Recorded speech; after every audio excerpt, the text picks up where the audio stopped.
Today we're breaking down all the photography elements in one of my recent photos. We're doing a deep dive and looking at everything from leading lines and silhouettes to motion and composition.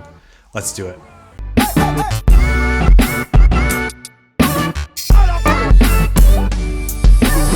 Hey there, if you're new here, my name is Chris. I'm teaching you photography and how to start a creative business.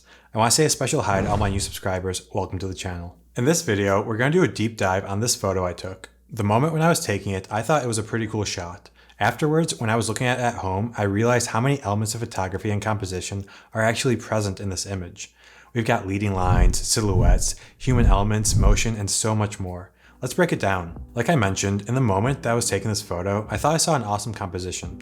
I took the photo and didn't really think about it that much. I've been doing photography for years now, so my brain will subconsciously pick up on certain things in a scene that I won't even realize until after the fact. It took me a while to get to this point, but deliberate practice in photography with intention definitely helped a lot. When I sat down to edit the images that I took that day, this photo immediately jumped out.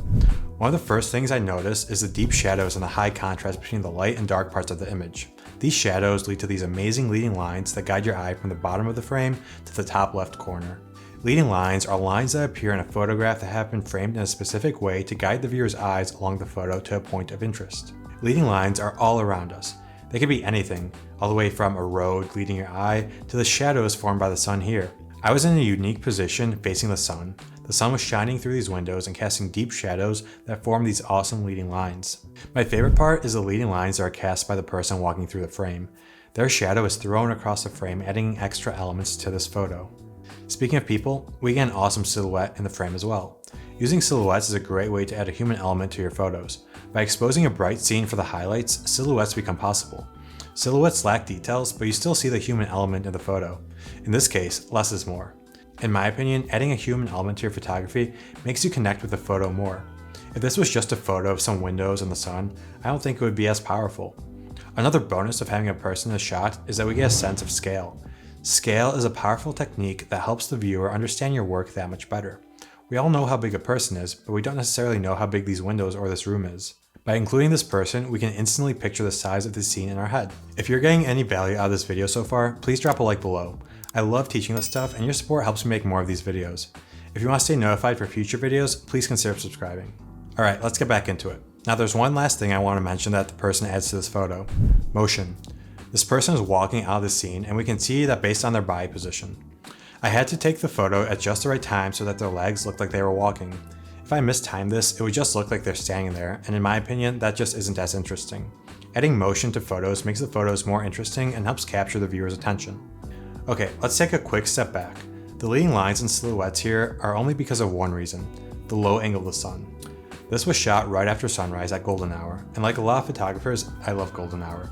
Yes, the colors are nice, but the shadows and highlights that you get during this time transform boring scenes into interesting photos. Without shadows, this shot would not be as interesting. Furthermore, look at the texture of the photo. The floor in this building was carpet, and because of the low angle of the sun, you can see all the texture in it. All those minuscule shadows that are cast by each piece of the carpet form this unique texture that you only get from golden hour. Capturing the sun during golden hour isn't always easy. I love creating sun stars like this. This is possible when you photograph on high f-stops like f11 or higher. Try messing around with this next time you're out there photographing the sun. The last thing I want to talk about here is the color of this photo. Yes, this was shot at golden hour, so we're getting these awesome orange and yellow tones.